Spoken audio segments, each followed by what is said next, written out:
All good. Mic test 1 2 3 4 1 2 3 4. Yes, audio আসতেছে। আসি মানিকগঞ্জের দিকে।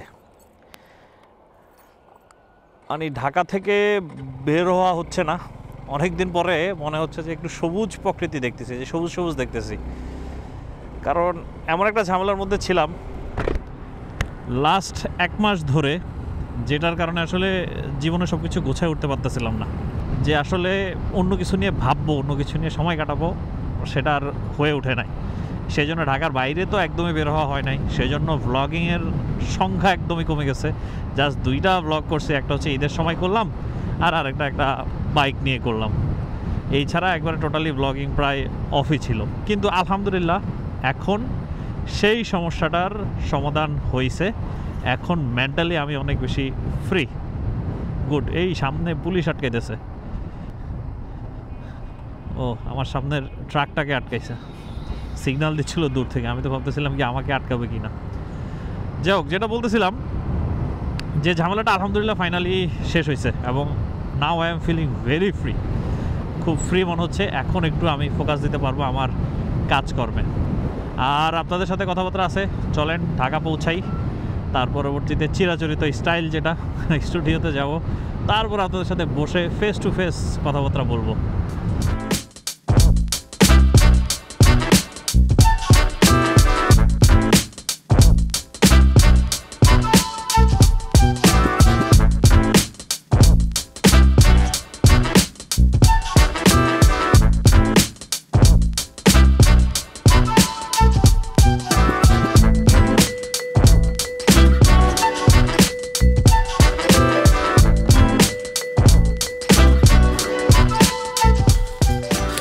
এভাবে মাঝে মাঝে দেখবেন যে বায়োমস্থানি হারাই গেছে, অনেক দিন ধরে চ্যানেলে ভিডিও আপলোড নাই। তার কারণ হচ্ছে যে আমার মাথার মধ্যে যখন কোনো একটা জিনিস নিয়ে আমি প্যারার মধ্যে থাকি অথবা হচ্ছে কোনো ঝামেলার মধ্যে থাকি, তখন আমার অন্য কিছু নিয়ে চিন্তা করতে মন চায় না, অন্য কিছু নিয়ে আমি ভাবতে পারি না, অন্য কোনো কাজ আমি করতে পারি না। যদি করি তাহলে সেটা থেকে খুব একটা ভালো আউটকাম আসে না। তাই আমার প্রাইমারি ফোকাস থাকে ওই ঝামেলাটা শেষ করা, তার পরবর্তী জিনিসগুলো নিয়ে কাজ করা। এবং এটা আমার জীবনে বারবারই হয়েছে, যার কারণে আমি বারবারই হারাই যাই কিছুদিনের জন্য। এখন আলহামদুলিল্লাহ যে ঝামেলাটা ছিল সেটা সলভ হয়েছে। এখন আসেন আবার আমরা একটু রেগুলারলি ভিডিও আপলোড দিব, রেগুলার আপনার সাথে কথাবার্তা হবে, আনটিল নতুন কোনো ঝামেলা কামস ইন। যাই হোক, আজকের এই ভিডিওটার মধ্যে খুব একটা বেশি কোনো অ্যাক্টিভিটিস নাই, কোনো ঘোরাঘুরি নাই, জাস্ট আপনার সাথে কথাবার্তা হবে। এই ভিডিওটা হচ্ছে আমার যারা কোর অডিয়েন্স আছে, যারা ট্রুলি কেয়ার্স ফর সানিগিরি, যারা ট্রুলি অ্যাডমায়ার করে সানিগিরিকে, তাদের জন্য হচ্ছে এই ভিডিওটা। আমার কিছু জিনিস এক্সপ্লেন করতে হবে, যেমন ধর লাস্ট ভিডিওটার মধ্যে একটু নেগেটিভিটির সম্মুখীন হয়েছি। তার মধ্যে আমারই দোষ আছে, আমারই কিছু ভুল আছে, সেই ভুলগুলো আমাকে স্বীকার করতে হবে। এবং there is no regret, there is no shame, কারণ আপনারা আমার ক্লোজ মানুষজন, আপনারা ওটা জানার অধিকার রাখেন এবং আপনাদের সাথে শেয়ার করতেও সেটা সমস্যা নাই। তার মধ্যে প্রথম যেই ভুলটা আমি করছি সেটা হচ্ছে ওইটা একটা কোলাবোরেশন ভিডিও ছিল, যেটা আমি ভিডিওর কোনো জায়গার মধ্যে মেনশন করি নাই বা হচ্ছে লিখে দিই নাই। আমি ভাবছিলাম যে এখনকার অডিয়েন্স অনেক বেশি স্মার্ট, আমার ভিডিও করার স্টাইল দেখে হয়তো বুঝে যাবে যে হ্যাঁ এটা একটা কোলাবোরেশন ভিডিও। এই চিন্তাভাবনা করাটা আমার ঠিক হয় না, আমার আসলে মেনশন করে দেওয়ার দরকার ছিল বা লিখে দেওয়ার দরকার ছিল। আর দ্বিতীয় যে ভুলটা করছি সেটা হচ্ছে যখন আমি বাইকটা নিয়ে রিসার্চ করতেছিলাম, এই রিসার্চে একটা ভুল হয়েছে। সেটা হচ্ছে বাইকটা যখন লঞ্চ হবে, মানে লঞ্চিংয়ের আগের মুহূর্তে বিভিন্ন গ্রুপগুলোর মধ্যে আমি দেখতেছিলাম যে বাইকটা নিয়ে একটা পজিটিভ ভাইব আছে, মানুষজন কথাবার্তা বলতেছে, এবং আমি সেই অ্যাপ্রোচ থেকে ভিডিওটা বানাইছি। কিন্তু লঞ্চিংয়ের পরে যে পাত্তা উল্টে যাবে সেটা আমি চিন্তা করি না। লঞ্চিংয়ের পরে প্রাইজিং যেহেতু ভালো হয় নাই, সেটা নিয়ে মানুষজন কথাবার্তা বলতেছে এবং আলটিমেটলি জিনিসটা নেগেটিভিটির দিকে ছড়াই গেছে। এবং যদি আমি লঞ্চিংয়ের পরে ভিডিওটা করতাম তাহলে সেই অ্যাপ্রোচ থেকে ভিডিওটা আমার করা হইতো এবং হয়তো ওইভাবেই আপনারা ভিডিওটা দেখতেন। যেহেতু আমি প্রাইসিং জানার আগে ভিডিওটা করতেছি, লঞ্চিংয়ের আগে ভিডিও করতেছি, লঞ্চিংয়ের আগের ভাইবটা আমার মাথার মধ্যে ছিল, ওইভাবে ভিডিওটা আমি শ্যুট করছি। পরবর্তীতে উল্টা কাহিনী হয়ে গেছে, সেজন্য আমি আমার ভুল স্বীকার করে নিচ্ছি। আর আরেকটা জিনিস, আমি খুব রেয়ারলি কোনো বাইকের রিভিউ দিই। আমি যেটা করি ভাই, আমার এক্সপিরিয়েন্স শেয়ার করি। কোনো একটা বাইক আমার মালিকানাধীন আছে এবং সেটা রাইডিং এক্সপিরিয়েন্স কী হয়েছে আমি সেটা শেয়ার করি, অথবা কোনো একটা বাইক নিয়ে আমি ট্যুরে গেছি সেটার যে এক্সপিরিয়েন্সটা হয়েছে সেটা আমি শেয়ার করি। এছাড়া বিভিন্ন রকমের ব্র্যান্ড কোলাবোরেশন থাকে, অথবা হচ্ছে নতুন কোনো বাইক লঞ্চ হইলো, সেই ক্ষেত্রে এই যে ফার্স্ট ইমপ্রেশন যেটা, সেটা হয়তো শেয়ার করে থাকে। ওইটাও কিন্তু কোনো রিভিউ না, ভালো না খারাপ ওইটা কোনো রিভিউ না, আমার পার্সোনাল ফিলিংসগুলো আমি শেয়ার করি, এইটুকুই।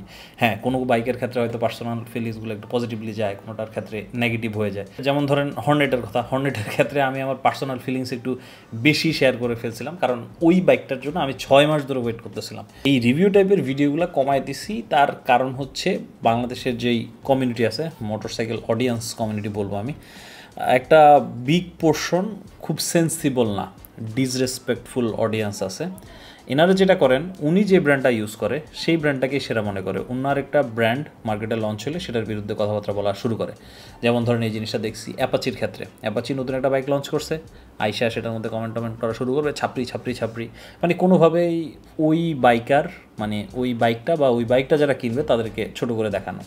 সুজুকির ক্ষেত্রে এই জিনিসটা দেখছি, লাস্টই আমার তো একবারে টপ লেভেলে পৌঁছে গেছে।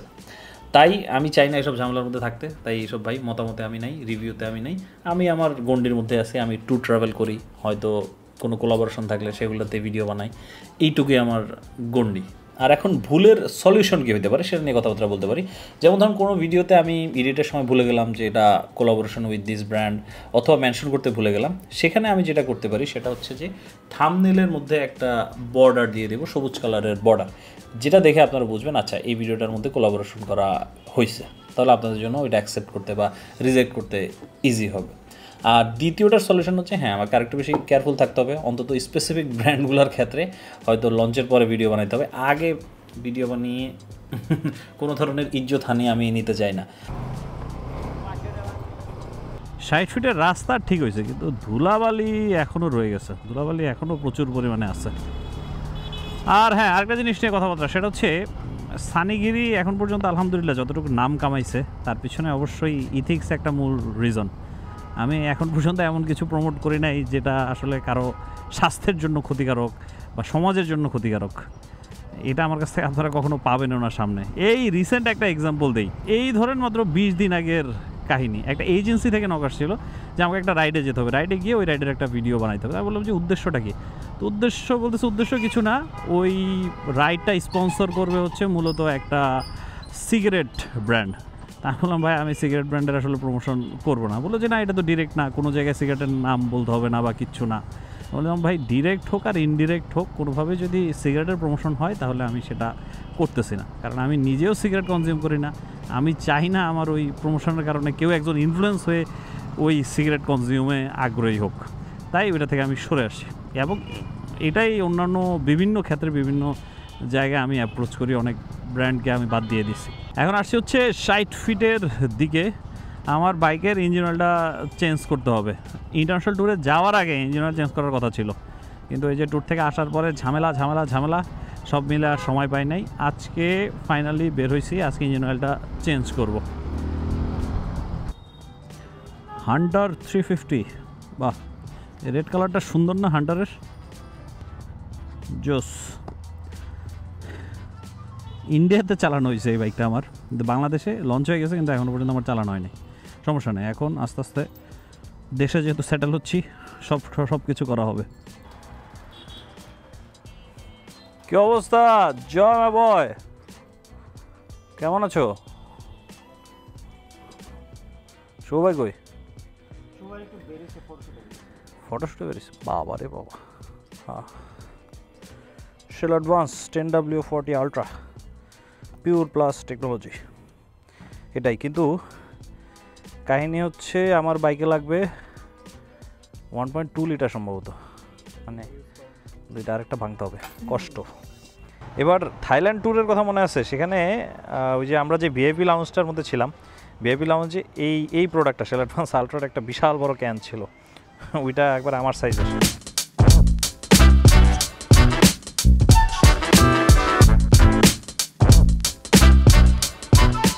বাইকটার একটা ছোট্টখাটো ওয়াশও দিয়ে দিছি। আমার এখন খুব ব্যাডলি যেটা দরকার সেটা হচ্ছে একটা ট্যুরে বের হওয়া, বাইক সহ অথবা বাইক ছাড়া। বাইক ছাড়াই একটা রিসেন্ট ট্যুর প্ল্যান হচ্ছে, সেটা দিয়ে এসে বাইক সহ একটা ট্যুর দিতে হবে, এটা হচ্ছে মূল প্ল্যান। আর এই বাইকটা নিছি আজকে 4 মাস চলতেছে, তার মধ্যে 1 মাস আমি দেশের বাইরে। 3 মাসে আমার কত হাজার কিলোমিটার চালানো হয়েছে দেখেন, 4769, মানে অলমোস্ট 5000 কিলোমিটার চালাই ফেলছি মাত্র 3 মাসে। জোস। জীবন থেকে ঝামেলাই শেষ হচ্ছে না, ঝামেলাই শেষ হচ্ছে না। কি ঝামেলা হয়েছে জানেন?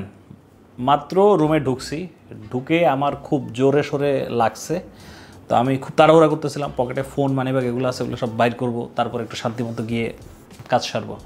কিন্তু তাড়াহুড়া করতে গিয়ে শেষ, পকেট থেকে ফোন বাইর করতে গিয়ে পড়ে গেছে, এবং পড়ে গ্লাসটা চূর্ণ বিচূর্ণ হয়ে গেছে। পিছনের যে গ্লাসটা সেটা একেবারে পুরোপুরি শেষ। যেখানে টাচ করলে এখন হাতের মধ্যে লাগতেছে, খুব খসখসা। থাক ভাই, আমার কেন জানি মনে হচ্ছে কেউ একজন আছে যে আমার খুব ভালো চায় না, যার কারণে এগুলো হচ্ছে, তার হিংসার কারণে এগুলো হচ্ছে। আমি ভালো মানুষ, আমার কাজকর্ম আমার কারণেই আমি ভালো মানুষ। আরেকজন খারাপ মানুষ দেখে আমি ভালো মানুষ না, আরেকজন ভালো মানুষ দেখে আমি খারাপ মানুষ না।